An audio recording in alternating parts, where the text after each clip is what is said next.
பக்தினா என்னன்னு நினைக்கிறீங்க? பக்தினா என்ன அப்படின்னா, இன்னைக்கு இவ்வளவு பெரிய பிரேயர் நடக்குது, நீங்க எல்லாருமே வந்து அமைதியா இந்த சத்தத்தை கேட்டுட்டு இருக்கீங்க தெரியுமா? இது கூட ஒரு விதத்துல இது பக்திங்க. இது ஒரு விதத்துல பக்தியான வாழ்க்கை தான். நீங்க சர்ச்சுக்கு போகும்போது நிறைய பேர் எப்படி போனாலுமே நீங்க மட்டும் இல்ல இல்ல இல்ல நம்ம ஆண்டவருடைய பிள்ளை, இந்த பைபிளை எடுத்து தான் போனோம் அப்படின்னு இந்த பைபிளுக்கு முக்கியத்துவம் கொடுத்து இந்த பைபிளை யார் பார்த்தாலும் அசிங்கமா நினைப்பாங்க. எவன் தப்பா நினைச்சா கூட பரவாயில்ல, என் பைபிள், என் ஆண்டவருடைய வார்த்தையை சுமக்கிறதுல எனக்கு என்ன பிரச்சனை அப்படின்னு நீங்க மட்டும் பைபிளை தூக்கிட்டு போறீங்க தெரியுமா?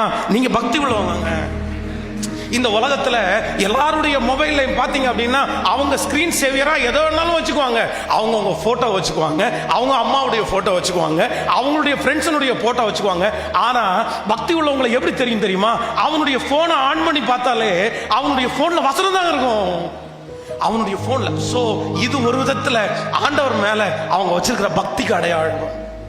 பக்தி அடையாளம். நிறைய பேரு ரிங்டோன்ஸ் எதை வேணாலும் வச்சிருப்பாங்க. அது ஒருவேளை அப்படிப்பட்ட ரிங் ஸ்டோன்ஸ் நம்ம பாட்டு எசப்பா பாட்டு வச்சா எவனா தப்பா நினைப்பான் அப்படின்னு நினைக்கிறவங்க வந்து பக்தியா வாழ முடியாது.